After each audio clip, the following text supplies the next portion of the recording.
TikTok, y'all got to see this shit. This is Rasheem Carter. We brought y'all this news numerous times. He was in Taylorsville, Mississippi with a job he was doing. And what they do in Taylorsville, Mississippi is they capture black people, they hunt them for the kill. And I'm not making this up. You can look it up. This is an update. First, if you haven't known, Rasheem Carter was kicked out of a car by his boss, a white guy, chased through the woods and murdered. They found his remains later.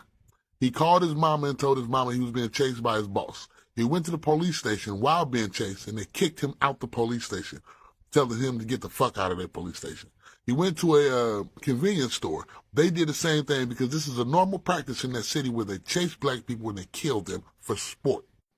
Right here, Rasheem Carter was captured on trail camera being chased by white people. You can't see it really in this picture, but you can see two white people in the background chasing him.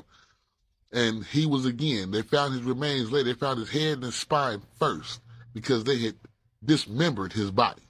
We'll meet Tariqus Atwood. And Tariqus Atwood also was captured and chased in Taylorsville, Mississippi. But he was fortunate enough to get away. And now he has finally spoken out about his ordeal. And he is pissed. Of course, which he is, because they let him out of his truck, took his shoes off, and gave him a head start.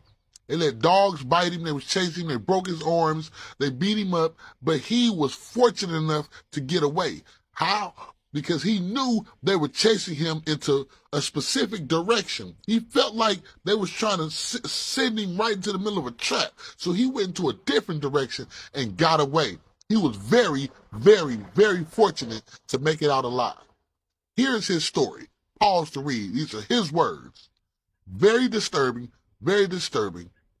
Trigger warning. Pause to read. His words. Pause to read more of his words about that day.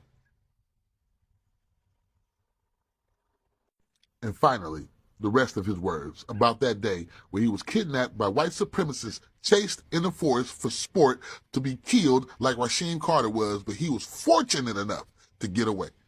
Pause to read. Tariqus, my brother, I'm so glad you got away and was able to tell this story, because from what I heard, the FBI is now investigating Taylorsville Police Department. Don't forget, the chief of police's dog had human remains in his stomach, and they believe those belong to Rasheem.